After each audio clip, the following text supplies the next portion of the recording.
ಇತ್ತೀಚಿನ ಸಂಚಿಕೆಗಳನ್ನು ಜಾಹೀರಾತಿನ ಕಿರಿಕಿರಿ ಇಲ್ಲದೆ ನೋಡಿ.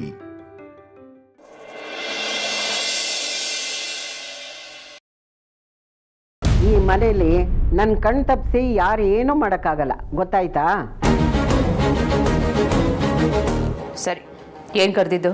ನಿಮ್ಮ ಅಕ್ಕ ವೈದೇಹಿ ಎಲ್ಲಿ ಹೋಗಿದ್ದಾಳೆ? ಸ್ವಲ್ಪ ಅವಳನ್ನ ಕರಿ, ಮಾತಾಡಬೇಕು. ಯಾರು? ವೈದೇಹಿನ? ಹೌದು, ಅವಳೇ ತಾನೇ ನಿಮ್ಮಕ್ಕ. ಅಥವಾ ನನಗೆ ಗೊತ್ತಿಲ್ಲದೆ ಮತ್ತಿನ್ಯಾರಾದರೂ ಇದ್ದಾರಾ? ಏನಮ್ಮ ನೀನು? ಬೇರೆ ಯಾರೋ ಯಾಕಿರ್ತಾರೆ? ಮತ್ತು ಕರಿ ಅವಳನ್ನ. ಅದು ಅಕ್ಕ ಮನೇಲಿಲ್ಲ, ಯಾರೋ ಪರಿಚಯದವ್ರನ್ನ ಮಾತಾಡ್ಸ್ಕೊಂಡು ಬರ್ತೀನಿ ಅಂತ ಹೋಗಿದ್ದಾಳೆ. ಇನ್ನೇನು ಬರೋ ಟೈಮ್ ಆಯಿತು, ಅವಳು ಬಂದ ತಕ್ಷಣ ಕಳಿಸ್ತೀನಿ ನಿನ್ನ ಹತ್ರ. ಅಲ್ಲ ಕಣೆ, ಮನೇಲಿ ನೋಡಿದ್ರೆ ಇಷ್ಟೊಂದು ಸಮಸ್ಯೆ ಇದೆ. ಒಬ್ಬ ಮಗ ಕಿಡ್ನ್ಯಾಪ್ ಆಗಿ ಸ್ವಲ್ಪದ್ರಲ್ಲೇ ಬದುಕು ಬಂದಿದ್ದಾನೆ, ಇನ್ನೊಬ್ಬ ಮಗನ ಕೈಗೆ ಗುಂಡೇಟ್ ಬಿದ್ದು ಗಾಯ ಆಗಿದೆ.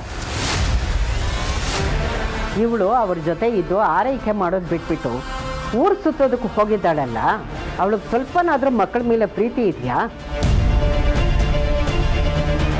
ಅವಳು ನಿಜವಾಗ್ಲೂ ಇವ್ರ ತಾಯಿನೇನಾ?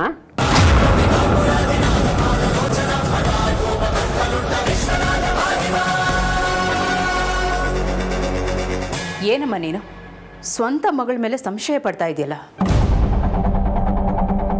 ಅವಳು ವೇದಾಂತ್ ವಿಕ್ರಾಂತ್ ಅಮ್ಮ ಅಲ್ಲದೆ ಇನ್ಯಾರು? ಅದಕ್ಕೆ ತಾನೇ ವೇದಾಂತ್ ಅವಳನ್ನ ಆಶ್ರಮದಿಂದ ಮನೆ ಕರ್ಕೊಂಡು ಬಂದಿರೋದು. ಅವಳು ನಿಜವಾಗ್ಲೂ ತಾಯಿ ಆಗಿದ್ದಿದ್ರೆ ಮಕ್ಕಳನ್ನ ಈ ಪರಿಸ್ಥಿತಿಲಿ ಬಿಟ್ಬಿಟ್ಟು ಊರು ಸುತ್ತೋದಕ್ಕೆ ಹೋಗ್ತಾ ಇರಲಿಲ್ಲ. ಸುಹಾಸಿನಿ, ನಿಮ್ಮ ಅಕ್ಕ 25 ವರ್ಷ ಆಶ್ರಮದಲ್ಲೇ ಇದ್ಲು ತಾನೆ? ಹೌದು, ಇದ್ಲಂತೆ. ಮತ್ತೆ ಈ ಊರಲ್ಲಿ ಅವಳಿಗೆ ಯಾರೇ ಪರಿಚಯ ಇದ್ದಾರೆ? ಯಾರು ನೋಡೋದಕ್ಕೆ ಹೋಗಿದ್ದಾಳೋ, ಅಥವಾ ಅವಳನ್ನ ಬಚಾವ್ ಮಾಡಬೇಕು ಅಂತ ನೀನೇ ಸುಳ್ಳು ಹೇಳ್ತಾ ಇದೀಯಾ?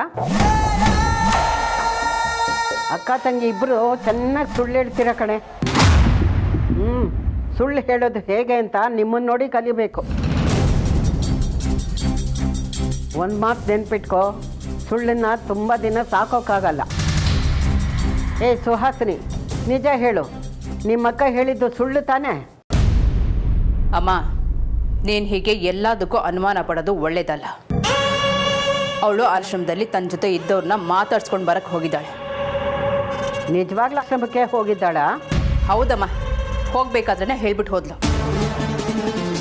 ಅವಳಿಗೆ ತನ್ನ ಮಕ್ಕಳ ಬಗ್ಗೆ ಸ್ವಲ್ಪನೂ ಕನಿಕರನೇ ಇಲ್ವಲ್ಲೇ? ಈ ಹಾಳ ಚಂದ್ರ ಮಾಡೋದೆಲ್ಲ ಇಂಥದ್ದೇ. ಇವತ್ತು ಅಮ್ಮನ ಹತ್ರ ನನ್ನನ್ನು ಗ್ಯಾರಂಟಿ ಸಿಕ್ಕಾಕ್ಸ್ತಾಳೆ. ಅಮ್ಮ, ಅವಳಿಗೆ ಫೋನ್ ಮಾಡಿ ಬರಕ್ಕೆ ಹೇಳ್ತೀನಿ.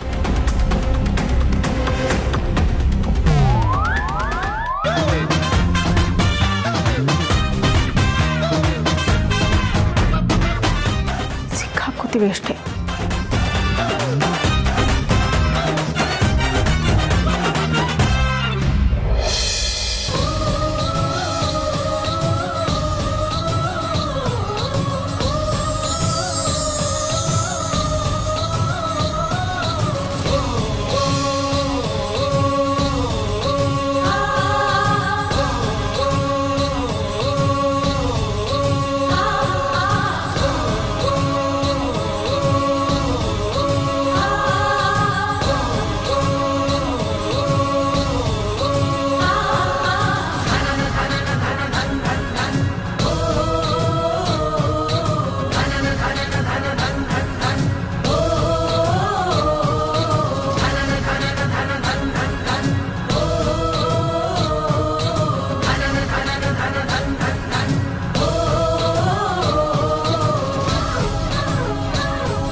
ಅದಕ್ಕೆ ಇಲ್ಲಿರೋ ದೀಪ ಎಲ್ಲ ಹಚ್ಚಾಯ್ತಲ್ಲ,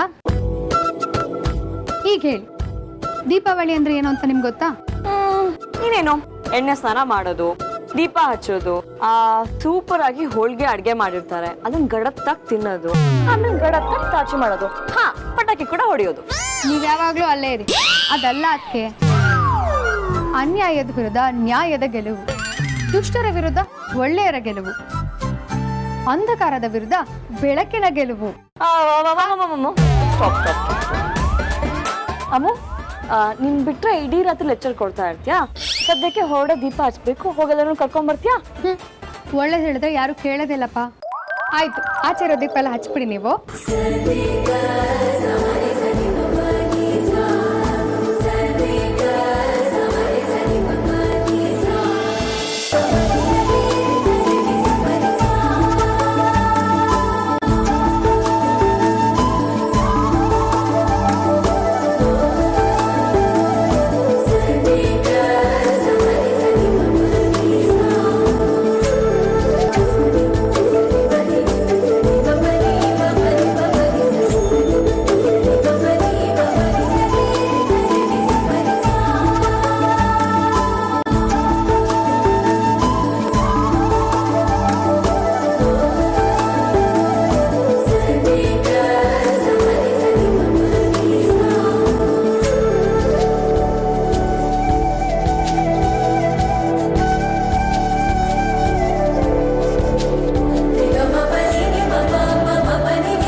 ಪಟಾಕಿ ಹಚ್ಚಿ ದೀಪಾವಳಿ ಸೆಲೆಬ್ರೇಟ್ ಮಾಡ್ತಿದ್ರೆ ನಾವು ಮಾತ್ರ ಬರೀ ದೀಪ ಹಚ್ಚಿ ದೀಪಾವಳಿ ಸೆಲೆಬ್ರೇಟ್ ಮಾಡ್ದಂಗೆ ಆಗ್ತದೆ.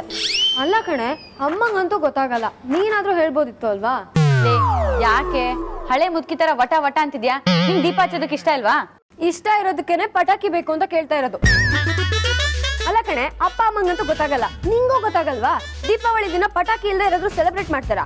ಲೇ ಅಂಜು, ಇದು ದೀಪಾವಳಿ ಕಣೆ, ದೀಪ ಹಚ್ಚಿನೇ ಸೆಲೆಬ್ರೇಟ್ ಮಾಡ್ಬೇಕು. ಪೊಲ್ಯೂಷನ್ ಮಾಡಬಾರ್ದು ಪಟಾಕಿ ಹಚ್ಚಿ. ನನ್ಗೆ ಗೊತ್ತು ಕಣೆ, ನಿಂಗೆ ಪಟಾಕಿ ಕೊಡ್ಸಕ್ ಸ್ವಲ್ಪನೂ ಇಷ್ಟ ಇಲ್ಲ, ಅದಕ್ಕೆ ಈ ತರ ನೆಪ ಹೇಳ್ತಾ ಇದೀಯ ಅಷ್ಟೇ. ನೀನೊಂಥರ 6 ಕೊಟ್ರೆ ಅತ್ತೆ ಕಡೆ, 3 ಕೊಟ್ರೆ ಸೊಸೆ ಕಡೆ ಹೋಗ್ತೀಯ ಅಂತವಳು ನೀನು. ಈಗ ನಮ್ಮ ಹತ್ರ ಪಟಾಕಿ ಇದ್ದಿದ್ರೆ ನಾವು ಹೊಡಿಬೋದಿತ್ತು ತಾನೆ. ಹೋಗಿ ಡೆಡ್ಡವ.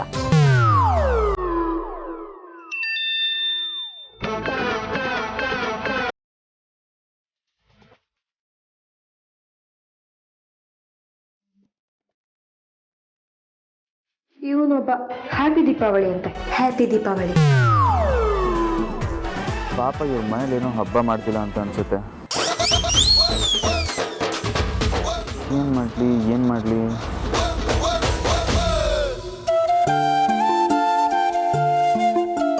ಬರೀ ಆರ್ತಿ ಮತ್ತೆ ಅಮ್ಮ ಏನೋ ಅಪ್ಪ ಅಮ್ಮನ ಮೇಲಿರೋ ಪ್ರೀತಿಯಿಂದ ಸೈಟನ್ನಂತೂ ಕೊಡಿಸ್ಬಿಟ್ರು. ಆದರೆ ನಾವು ಆ ಸೈಟ್ನಲ್ಲಿ ಅಳಿಯಂದ್ರೆ ಮನೆ ಕಟ್ಟಿಸ್ಬೇಕು ಅಂತ ನಿರೀಕ್ಷಿಸೋದು ತುಂಬ ದೊಡ್ಡ ತಪ್ಪಾಗ್ಬಿಡುತ್ತೆ. ಹೇಗಾದರೂ ಮಾಡಿ ಶ್ರಮ ಪಟ್ಟು ಅಲ್ಲೊಂದು ಮನೆ ಕಟ್ಟಿಸ್ಬಿಡೋಣ. ಈ ಎಲ್ಲ ಮಧ್ಯಮ ವರ್ಗದವ್ರ ಕನಸಿರುತ್ತಲ್ಲ, ಮಕ್ಕಳು ಮದುವೆ ಮಾಡೋದು, ಮನೆ ಕಟ್ಟಿಸೋದು, ಬದುಕು ಪಾವನ ಆಗೋಯ್ತು ಅಂತ ಅಂದ್ಕೊಳ್ಳೋದು, ಲೈಫ್ ಪೂರ್ತಿ ಸೆಟ್ಲ್ ಆಗೋಯ್ತು ಅಂತ ಅಂದ್ಕೊಳ್ಳೋದು. ನಾನು ಕೂಡ ಅದರಿಂದ ಏನು ಹೊರತಾಗಿಲ್ಲ. ನಮಗೂ ವಯಸ್ಸಾಗ್ತಾ ಆಗ್ತಾ ಮನೆ ಕಟ್ಟಿಸೋ ಕನಸು ದೊಡ್ಡದಾಗ್ತಾನೇ ಇದೆ. ಒಂದಲ್ಲ ಒಂದು ದಿವಸ ನಾವು ಮನೆ ಕಟ್ಟಿಸಿ ಸೆಟ್ಲ್ ಆಗ್ಬಿಡ್ತೀವಿ ಅಲ್ವಾ ಪರಿ? ನಿಮ್ಮ ಕನಸು ಕೇಳೋಕ್ಕೂ ಒಂಥರ ಹಿತವಾಗಿದೆ. ಆದರೆ ಹೆಣ್ಮಕ್ಳಿದಾರಲ್ಲ, ಮದುವೆ ಆದಮೇಲೆ ಅಂತ ನಾನು ಅಂದ್ಕೊಂಡಿದ್ದೆ. ನಿಮ್ಮ ಕನಸು ನಿಜ ಆಗಲಿ. ಆದರೆ ನೀನು ಅವತ್ತು ಸೈಟ್ ನೋಡೋದಕ್ಕೆ ಹೋದಾಗ ಕಾಣ್ತಾ ಇದ್ದೀಯಲ್ಲ ದೊಡ್ಡ ದೊಡ್ಡ ಕನಸುಗಳು. ಅಲ್ಲೊಂದು ಡ್ರಾಯಿಂಗ್ ರೂಮು, ಇಲ್ಲೊಂದು ಲಿವಿಂಗ್ ರೂಮು, ಅಲ್ಲೊಂದು ಗೆಸ್ಟ್ ರೂಮು. ಅಷ್ಟೆಲ್ಲ ನಮ್ಮ ಕೈಯಲ್ಲಿ ಆಗದೆ ಇರ್ಬೋದು. ಒಂದು ಪುಟ್ಟ ಮನೆ, ಬೆಂಕಿ ಪಟ್ಟಣದಂಥದ್ದು, ಚಿಕ್ಕ ಗೂಡು, ಚಿಕ್ಕ ಅಡುಗೆ ಮನೆ, ಸಣ್ಣ ಹಾಲು, ಸಣ್ಣ ದೇವ್ರ ಮನೆ. ಮಕ್ಕಳು ಬಂದರೆ ಅವ್ರ ಜೊತೆಯಲ್ಲಿ ಕೂತ್ಕೊಂಡು ಮಾತಾಡಿಕೊಂಡು ಕಾಫಿ ಕುಡ್ಕೊಂಡು ಅಲ್ಲೊಂದು ಜಗ್ಲಿ, ಅಲ್ಲೊಂದು ಉಯ್ಯಾಲೆ, ನಿಜವಾಗ್ಲೂ ಚೆನ್ನಾಗಿರುತ್ತೆ ರೀ. ಹಾಂ, ಉಯ್ಯಾಲೆ ಮತ್ತು ಜಗ್ಲಿ ಹೇಗಿದ್ರು ಸೈಟ್ ಪೂರ ಮನೆ ಕಟ್ಸೋ ಅವಶ್ಯಕತೆ ಇಲ್ವಲ್ಲ, ಅದನ್ನ ಮಾಡ್ಕೋಬೋದು. ಮಕ್ಕಳು ಆಮೇಲೆ ಮೊಮ್ಮಕ್ಕಳು ಕೂಡ ಬಂದರೆ ಉಯ್ಯಾಲೆಯಲ್ಲಿ ಕೂತ್ಕೊಂಡು ಆಡ್ತಾ ಇರೋದನ್ನ ನಾವು ನೋಡ್ತಾ ನೋಡ್ತಾ ಸಂತೋಷ ಪಡ್ಬೋದು. ಅಲ್ಲಿವರೆಗೂ ಕಾಣ್ತಾ ಇದ್ದೀರಾ? ಪರವಾಗಿಲ್ವೇ? ಭೇಷ್, ಚೆನ್ನಾಗಿದೆ. ಹಾಗಾದರೆ ನಿಜವಾಗ್ಲೂ ಚೆನ್ನಾಗಿರುತ್ತೆ.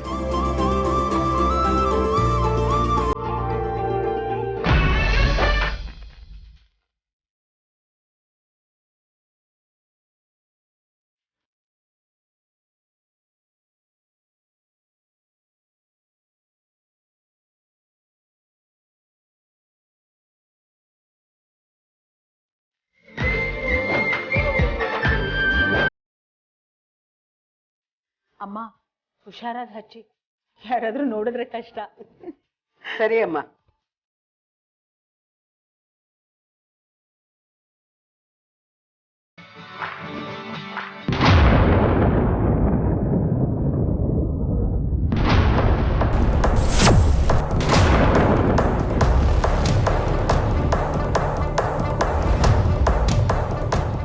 ಅಜ್ಜಿ,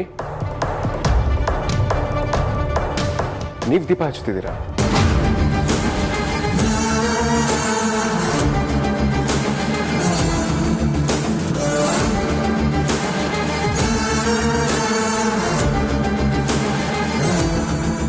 ಅಜ್ಜಿ,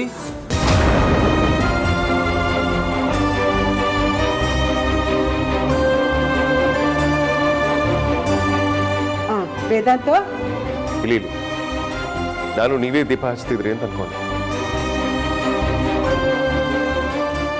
ಅದು ಇವತ್ತು ದೀಪಾವಳಿ ಅಲ್ವಾ, ಅಮ್ಮನ ಕೈಯಿಂದ 1-2 ದೀಪ ಹಚ್ಚೋಣ ಅಂತ ಹಚ್ಚಿಸ್ತಿದ್ದೆ ಅಷ್ಟೇ. ಓ ಹೌದಾ, ಸರಿ ಅಮ್ಮ, ಆಯ್ತು.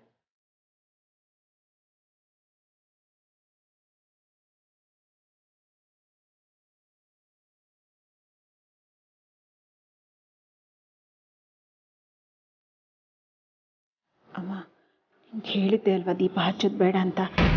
ಅವ್ರೇನಾದರೂ ಆಗಲೇ ಬಂದಿದ್ದಿದ್ರೆ ಏನು ಗತಿ ಹೇಳಿ? ಏನು ಗತಿ ಅಂದ್ರೆ ನನಗೆ ಕಣ್ ಕಾಣ್ತಿದೆ ಅಂತ ಗೊತ್ತಾಗೋದು, ಆಮೇಲೆ ನಾನು ಇವಳೆ ನಿಮ್ಮಮ್ಮ ಅಂತ ಹೇಳ್ತಾಯಿದ್ದೆ.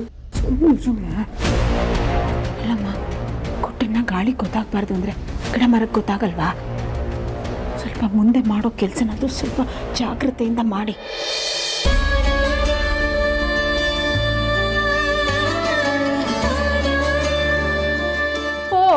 ಎಲ್ಲರೂ ಇಲ್ಲೇ ಇದ್ದೀರಾ? ದೀಪಾವಳಿ ಹಬ್ಬಕ್ಕೆ ಪಟಾಕಿ ಹೊಡೆಯಕ್ಕೆ ಪಟಾಕಿ ತಂದಿದ್ದೀನಿ.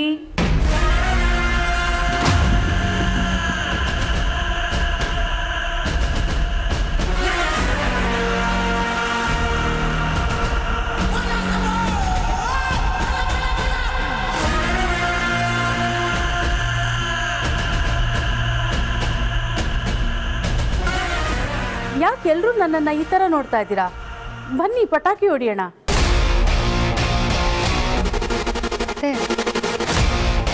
ನಾವು ಯಾಕೆ ಈ ಥರ ನೋಡ್ತಿದ್ದೀವಿ ಅಂತ ನಿಮಗೆ ನಿಜವಾಗ್ಲೂ ಗೊತ್ತಾಗ್ತಿಲ್ವಾ? ಹೌದು ಅತ್ತೆ, ಅಲ್ಲ ನೀವ ಈ ಮಾತು ಹೇಳ್ತಿರೋದು?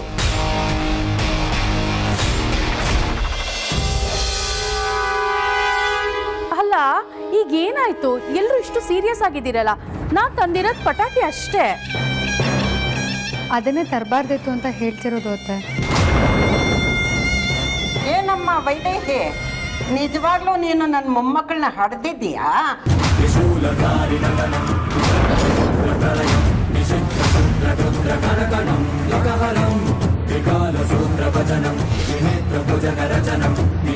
ಅಮ್ಮ, ವಿಚಾರ ಗೊತ್ತಿಲ್ಲದೆ ಮಾತಾಡ್ಬೇಡ. ಏನು ವಿಷಯ ಅಂತ ನಾನು ಹೇಳ್ತೀನಿ, ತೆಪ್ಪಗಿರು. ಅಕ್ಕ, ವೇದಾಂತ್ಗೆ ಪಟಾಕಿ ಅಂದರೆ ಆಗಲ್ಲ.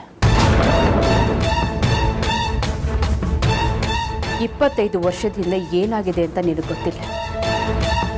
ಮನೇಲಿ ತಂದಿದ್ದ ಪಟಾಕಿಗೆ ಬೆಂಕಿ ಬಿದ್ದು ನೀನು ಬಾವ ಬೆಂಕಿನಲ್ಲಿ ಒದ್ದಾಡಿದ್ದನ್ನ ವೇದಾಂತ್ ತನ್ನ ಕಣ್ಣಾರೆ ನೋಡಿದ್ದಾನೆ.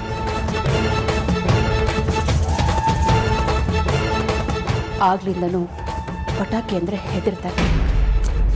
ಪಾಪ, ನಿನಗೆ ಈ ವಿಷಯ ಎಲ್ಲ ಹೇಗೆ ಗೊತ್ತಿರ್ಬೇಕು ಹೇಳು? ಓ ಹೌದಾ ವೇದಾಂತ್, 25 ವರ್ಷ ಆಯಿತು. ಆಗಿರೋ ಇನ್ಸಿಡೆಂಟ್ಸ್ನೆಲ್ಲ ಮರೆತು ಹೊರಗೆ ಬರಬೇಕು.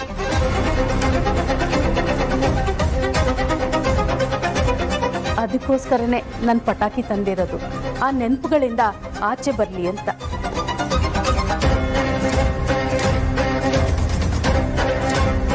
ಹೌದಕ್ಕ, ಆಗಿರೋದನ್ನೆಲ್ಲ ಮರ್ತ್ಬಿಡ್ಬೇಕು ಅಂತ ನೀನೇನೋ ಹೇಳ್ತೀಯ. ಆದರೆ ಅದನ್ನು ಮರೆಯೋದು ಅಷ್ಟು ಸುಲಭ ಅಲ್ಲ ಅಲ್ವಾ? ಸುಹಾಸಿನಿ, ನಾವು ಬೆಂಕಿನಲ್ಲಿ ಸಿಕ್ಕಾಕೊಂಡಿದ್ವಿ ಅಂತ ತಾನೇ ವೇದಾಂತ್ ಹೆದರ್ಕೊಂಡಿರೋದು. ಆದರೆ ನಾನು ಸಾಯ್ದೆ ಬದುಕಿದ್ದೀನಲ್ವಾ, ಅವನ ಕಣ್ಮುಂದೆನೇ ನಿಂತಿದ್ದೀನಲ್ವಾ. ಮತ್ತು ಯಾಕೆ ಇನ್ನೂ ಅದೇ ಭಯದಲ್ಲಿರಬೇಕು?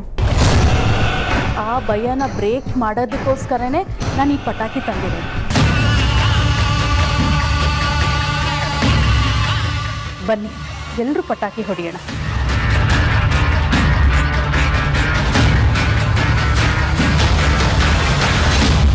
ವೈದೇಹಿ ಅವಳು ಪಟಾಕಿ ತಂದಿದ್ದಾಳಂತೆ, ಹೊಡೆಯಕ್ಕೆ ಹೋಗಲ್ವಾ? ಸುಮ್ಮನಿರಿಮ್ಮ.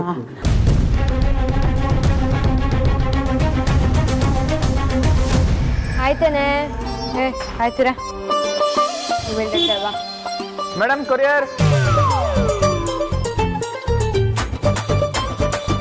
ನೀನೇನಾದ್ರೂ ಆರ್ಡರ್ ಮಾಡಿದ್ಯಾ? ಲೇ, ನಾನು ಯಾಕೆ ಆರ್ಡರ್ ಮಾಡ್ಲಿ? ತಲೆ ಚಚ್ಕೊಂಡ್ರು ₹1 ಇಲ್ಲ ನನ್ನ ಹತ್ರ. ಇದು ಬೇರೆ ಕೇಳು. ಹೋಗ್ ನೋಡು ಏನಂತ. ಹೌದಾ? ಹಾಗಾದ್ರೆ ನಾನೇ ಚೆಕ್ ಮಾಡ್ತೀನಿ.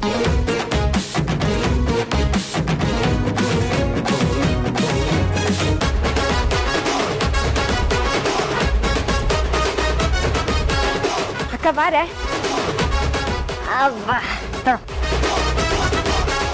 ಹಿಂಗೆ ಓಪನ್ ಮಾಡೋದು. ಏಯ್,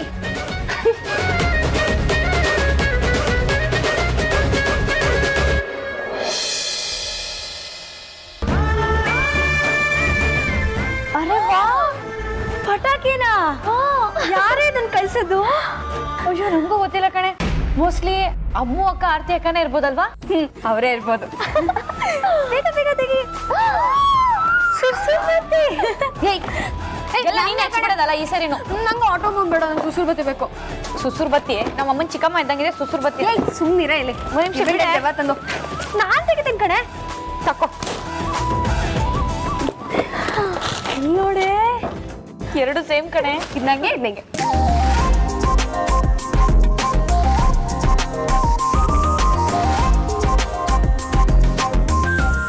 ಅಕ್ಕ 1 ನಿಮಿಷ ಬರ್ತೀನಿ. ಹಾ,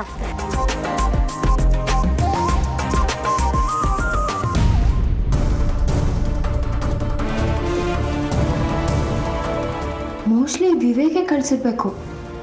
ಯಾವುದಕ್ಕೂ ಅವ್ನು ಕಾಲ್ ಮಾಡಿ ಡೌಟ್ ಕ್ಲಿಯರ್ ಮಾಡ್ಕೊಳ್ಬೇಕು.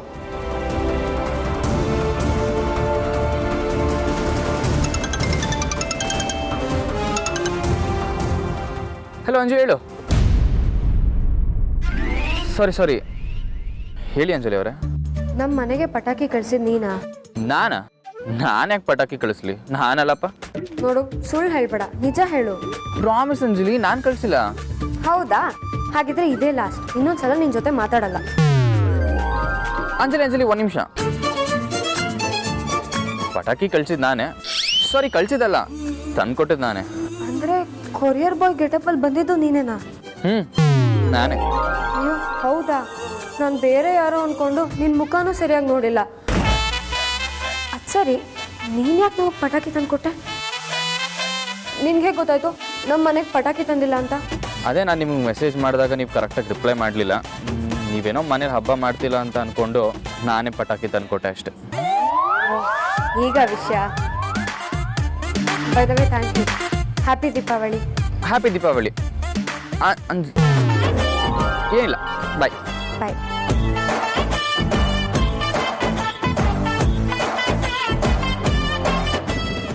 ಅಲ್ಲ ಸುಹಾಸಿನಿ, ಇಷ್ಟು ವರ್ಷದಿಂದ ಈ ಮನೆಯವ್ರ ಜೊತೆ ಇದೆಯಾ?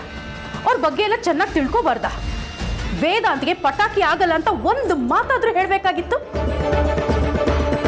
ನಿನ್ನಿಂದ ಎಲ್ರ ಮುಂದೆ ತಲೆ ತಗ್ಸೋ ಹಾಗಾಯ್ತು. ಏಯ್, ನಾನು ಬಾಯಿ ಮುಚ್ಕೊಂಡಿದ್ದೀನಿ ಅಂದರೆ ಕೋಪ ಬರಲ್ಲ ಅಂತಲ್ಲ, ಕೋಪದ ಕೈಗೆ ಬುದ್ಧಿ ಕೊಡಬಾರ್ದು ಅಂತ. ಈಗ ನೀನು ಬಾಯಿ ಮುಚ್ಕೊಂಡಿದ್ರೆ ಸರಿ, ಇಲ್ಲ ಅಂದ್ರೆ ಏನೇ ಮಾಡ್ತೀಯಾ? ಇಷ್ಟೊಂದೆಲ್ಲ ಮಾತಾಡ್ತೀಯಲ್ಲ, ಸ್ವಲ್ಪ ಯಾಮಾರಿದ್ರು ನಮ್ಮ ಬಂಡವಾಳ ಎಲ್ಲ ಬಯಲಾಗಿರೋದು, ನಮ್ಮ ಮರ್ಯಾದೆ 3 ಕಾಸಿಗೆ ಹರಾಜಾಗಿರೋದು, ಇಷ್ಟು ವರ್ಷ ಮಾಡ್ಕೊಂಡು ಬಂದಿರೋ ಪ್ಲಾನ್ ಎಲ್ಲ ಎಕ್ಕುಟ್ಟೋಗಿರೋದು. ಮೊದಲೇ ಆ ವೈದೇಹಿ ನಾನೇ ನಿಮ್ಮಮ್ಮ ಅಂತ ಹೇಳಬೇಕು ಅಂತ ಕಾಯ್ತಾ ಇದ್ದಾಳೆ. ಇಂಥ ಟೈಮಲ್ಲಿ ನಾನು ಸಿಕ್ಕಾಕೊಂಡ್ರೆ ಅವರೆಲ್ಲ ನನ್ನನ್ನು ಸುಮ್ಮನೆ ಬಿಡ್ತಾರೆ ಅನ್ಕೊಂಡಿದ್ಯಾ? ಜುಟ್ಟು ಹಿಡಿದು ಮನೆಯಿಂದ ಆಚೆ ಹಾಕ್ಬಿಡ್ತಾರೆ. ನನಗೆ ಯಾಕೋ ಡೌಟ್ ಬರ್ತಾ ಇದೆ. ಅಕ್ಕ ತಂಗಿರು ಇಬ್ರು ಸೇರಿ ನನ್ನನ್ನು ಸಿಕ್ಕಾಕ್ಸ್ಬೇಕು ಅಂತ ಇದ್ದೀರಾ? ಈ ವಿಷಯ ಏನಾದರೂ ಯಜಮಾನ್ರಿಗೆ ಗೊತ್ತಾದ್ರೆ ನಿಮ್ಮಿಬ್ಬರನ್ನ ಸಾಯಿಸೇ ಬಿಡ್ತಾರೆ. ಇಂಥ ಮಣ್ಣು ತಿನ್ನೋ ಕೆಲಸ